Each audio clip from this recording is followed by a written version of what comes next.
Good morning friends. Today we will be discussing about one of the most prevalent disease in society and also maybe the most prevalent disease in question papers, that is diabetes mellitus.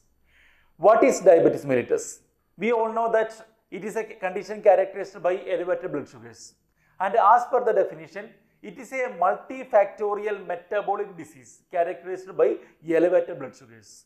It is a multifactorial metabolic disease with elevated blood sugars. As I told, it is known as diabetes when it is characterized by elevated blood sugars. Then above what level it is known as diabetes? FBS more than 126, fasting blood sugars more than 126, ppbs more than 200, postprandial blood sugars more than 200.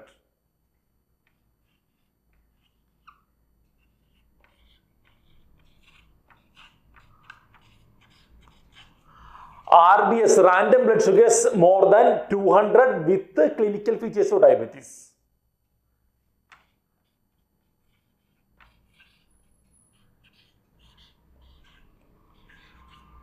HbA1c more than 6.5. So diabetes is a multifactorial metabolic disease characterized by elevated blood sugars, FBS more than 126, ppbs more than 200, RBS more than 200 with the features of diabetes, clinical features of diabetes, and the HbA1c more than 6.5 is known as diabetes. I told you that FBS of more than 126 is diabetes. It does not mean that FBS of 125 is normal. So there are some values that you have to remember. FBS less than 100 is normal. And 100 to 125 is known as impaired fasting glucose.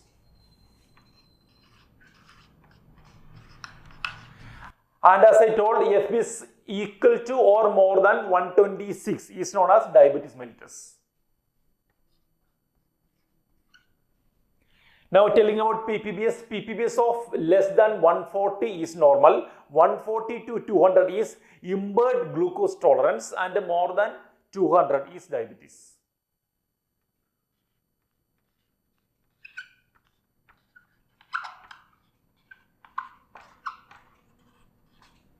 Now telling about RBS, RBS is only one value that you have to remember. RBS of more than 200 with the clinical features of diabetes is known as diabetes.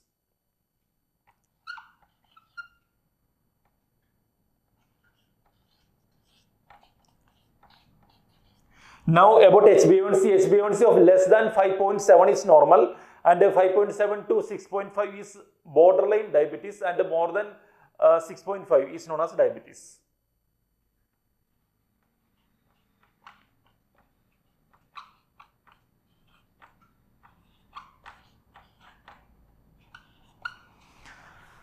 So FBS of less than 100 is normal, FBS of 100 to 125 is impaired fasting glucose, FBS of more than 126 is diabetes. And about ppbs of less than 140 is normal, 140 to 200 is impaired glucose tolerance. Here it is impaired fasting glucose, and here it is impaired glucose tolerance. And ppbs of more than 200 is diabetes. Now RBS of more than 200 with the clinical features of diabetes is known as diabetes. HbA1c of less than 5.7 is normal, 5.7 to 6.5 is borderline diabetes. Impaired fasting glucose, impaired glucose tolerance, and a borderline diabetes. And the HbA1c of more than 6.5 is diabetes. To understand properly about diabetes, we have to understand about insulin, counter-regulatory hormones, and their action. Now telling about insulin.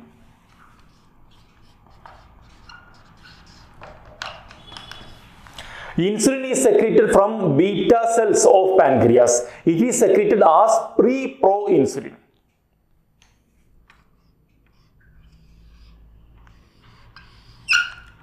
In pancreas there are beta cells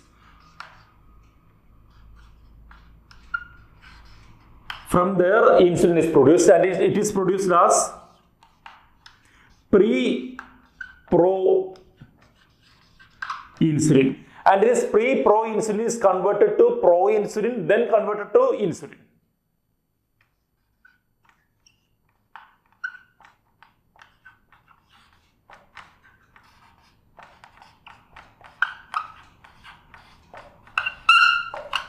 And along with this insulin, two other factors are produced. One is C-peptide and next is amylin.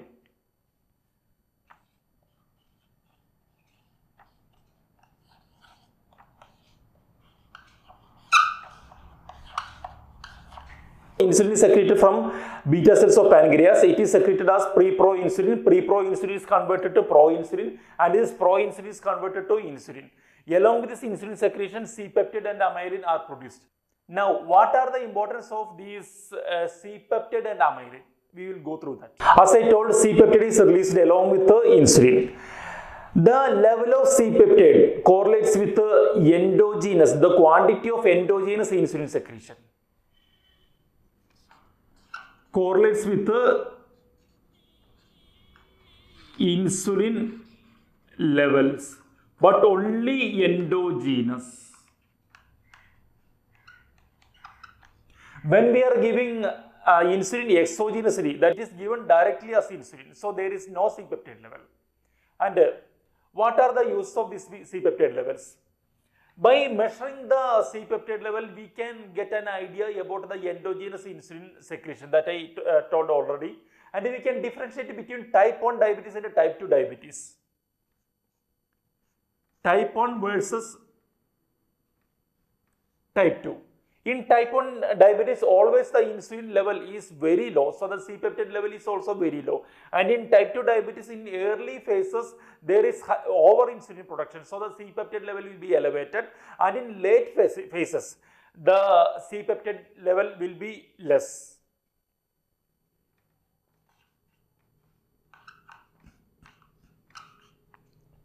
As we know, the LADA and type 2 diabetes starts in adults. In LADA, the C-peptide level or endogenous insulin secretion is very less, and in type 2 diabetes, as I already told, in early phases it will be a bit elevated, and in late phases it will be a bit down.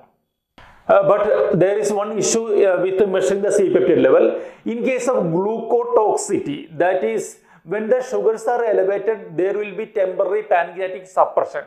In that phase, even though it is type 2 diabetes or early phase of type 2 diabetes, the levels of C-peptide will be down because of this temporary suppression of insulin secretion. And there is one more use of C-peptide level. If we are confused when to start insulin therapy in type 2 diabetes patients, we can use C-peptide level. If the C-peptide level is normal or elevated in type 2 diabetes patient, there is no use of insulin therapy. We can manage that patient with the OHA and the exercise, also diet therapy. But if the levels are going too down, that means that this insulin reserve or beta cell reserve is not sufficient to manage diabetes. So we have to give insulin exogenously. And if the C-peptide level is elevated, that means endogenous insulin production is high. It can be in early phase of type 2 diabetes or insulinoma. If it is elevated, early type 2 diabetes or insulinoma. If it is less, it can be type 2 diabetes, fibrocalcific pancreatic disease. And if it is too less and if it is almost like zero value, it can be in type 1 diabetes or after total pancreatectomy.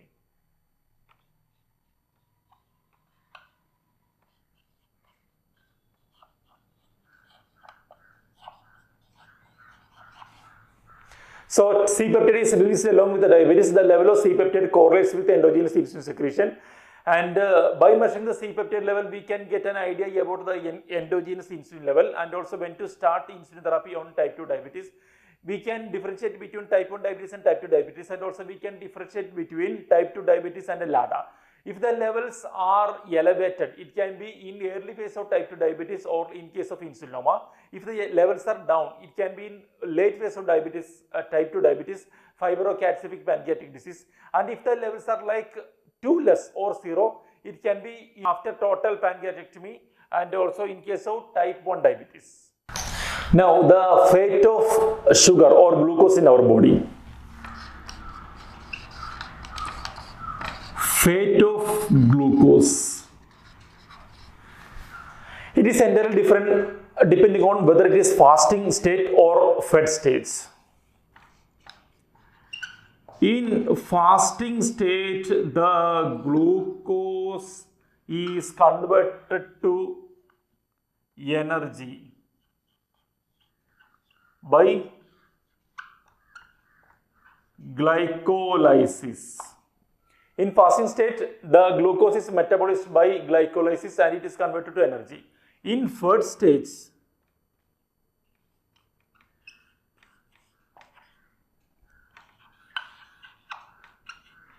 glucose is converted to glycogen and also it is converted to fat in our body.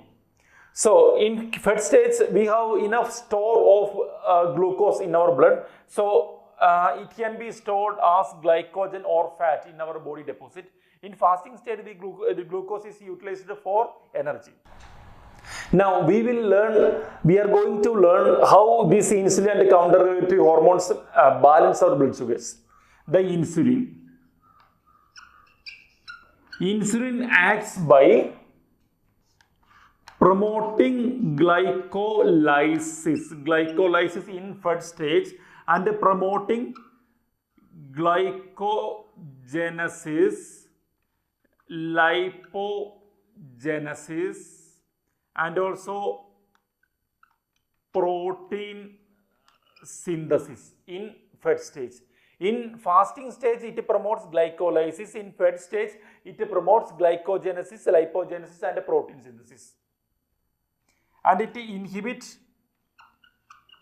glycogenolysis, glycogen breakdown, proteinolysis, that is protein breakdown.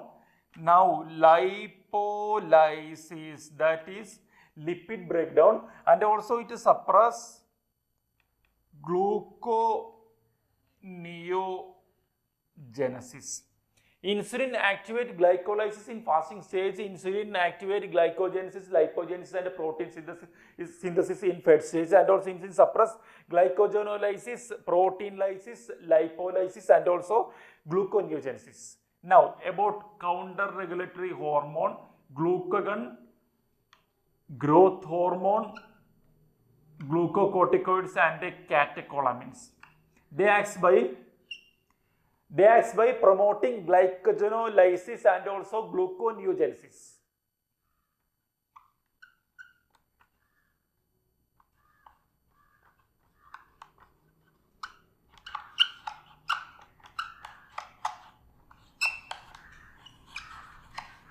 The counter-regulatory hormones, glucagon, growth hormone, glucocorticoids and catecholamines acts by activating glycogenolysis and gluconeogenesis, which are normally suppressed by insulin.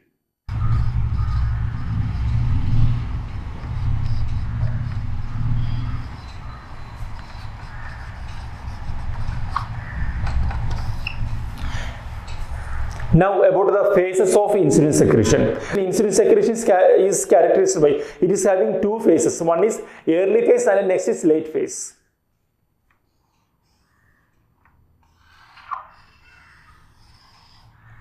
One is early phase. It is due to release of the pre-secreted insulin granules, and also this late phase occurs due to the synthesis of fresh insulin. The early phase lasts only for less than 10 minutes and the late phase is there for few minutes or hours. Now what happens in type 2 diabetes? In type 2 diabetes, in early stages, the early phase of insulin secretion is blunted, but the late phase is normal. And in type 2 diabetes, in late phases, the late stages, both the early phase and the late phase are affected. Normally, there are early phases and late phase of insulin secretion. In type 2 diabetes, in early stages or early type 2 diabetes, the early phase of insulin secretion is affected. The late phase is normal. And in case of advanced type 2 diabetes, both the early phase and late phase are affected. I told that along with the insulin and C-peptide, there is one more factor released, that is amylin. And this amylin is also having some physiological and pharmacological role. Amylin suppresses appetite, and also it decreases the glucose absorption from intestine by reducing gastric emptying.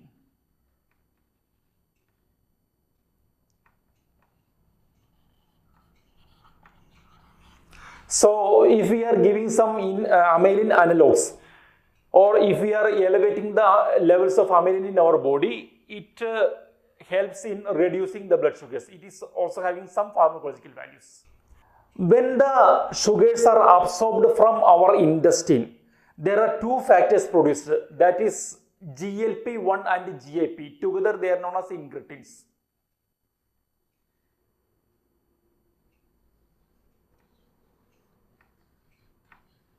From this intestine, two factors, GIP and GLP-1 are produced, and they will stimulate the pancreas to secrete insulin. And this GLP and GIP, they secretes the insulin in a glucose dependent factor. When this glucose is absorbed from intestine, along with that, these factors, incretins, are released, and they will stimulate the pancreas to secrete the insulin.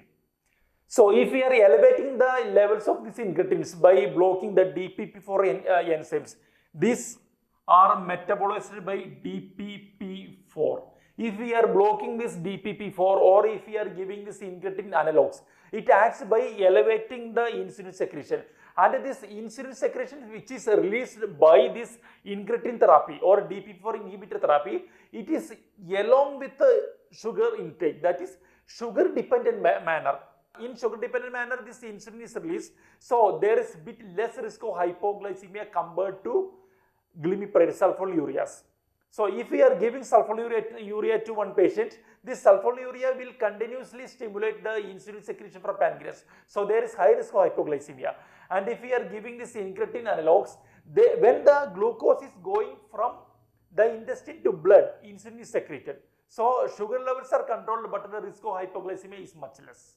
We will be going to the details of diabetes from next class onwards. We will be uploading more videos on YouTube. So, please share, like and subscribe our channel. Thank you.